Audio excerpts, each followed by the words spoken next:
এক গ্রামে এক গরিব কৃষক বাস করত। তার ছিল দুই বউ। বড় বউ ছিল খুব অহংকারী এবং অলস, কিন্তু ছোট বউ ছিল অত্যন্ত দয়ালু, শান্ত এবং পরিশ্রমী। কৃষক তার দুই বউকে নিয়ে মোটামুটি দিন কাটালেও বড় বউ সব সময় ছোট বউকে হিংসে করত এবং তাকে দিয়ে সব কাজ করাত। একদিন কৃষক মাঠে কাজ করতে গেলে ছোট বউ বনের ধারে গরু চড়াতে যায়। সেখানে সে একটি তৃষ্ণার্ত বুড়িকে, আসলে তিনি ছিলেন বনদেবী, জল খাইয়ে সাহায্য করে। বুড়ি খুশি হয়ে তাকে একটি মায়াবী কৌটা দেন এবং বলেন, বাড়ি গিয়ে যখন খুব প্রয়োজন হবে তখন এটি খুলো।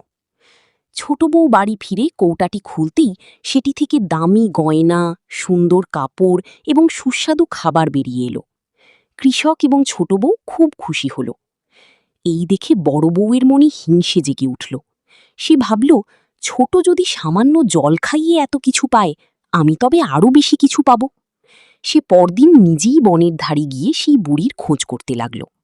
বুড়িকে দেখতে পেয়ে সে খুব কর্কশ গলায় বলল, ওই বুড়ি, আমাকেও ছোটর মতো জাদুর কৌটা দে। বুড়ি তাকেও একটি কৌটা দিয়ে বললেন, বাড়ি গিয়ে ঘরের দরজা বন্ধ করে এটি খুলো। বড় বউ খুশিতে নাচতে নাচতে বাড়ি ফিরল। সে ঘরের দরজা জানলা সব বন্ধ করে দিল, যাতে কৃষক বা ছোট বউ ভাগের অংশ না পায়। এরপর সে যখনই কৌটাটি খুলল, অমনি তার ভিতর থেকে সোনা দানার বদলে বেরিয়ে এলো শত শত বিষাক্ত সাপ এবং বিচ্ছু। বড় বউ ভয়ে চিৎকার করতে লাগল। ছোট বউ এবং কৃষক দরজা ভেঙে তাকে উদ্ধার করল। বড় বউ নিজের ভুল বুঝতে পারল এবং তার লোভ ও অহংকারের জন্য ক্ষমা চাইল। এরপর থেকে তারা সবাই মিলেমিশে সুখে শান্তিতে বসবাস করতে লাগল।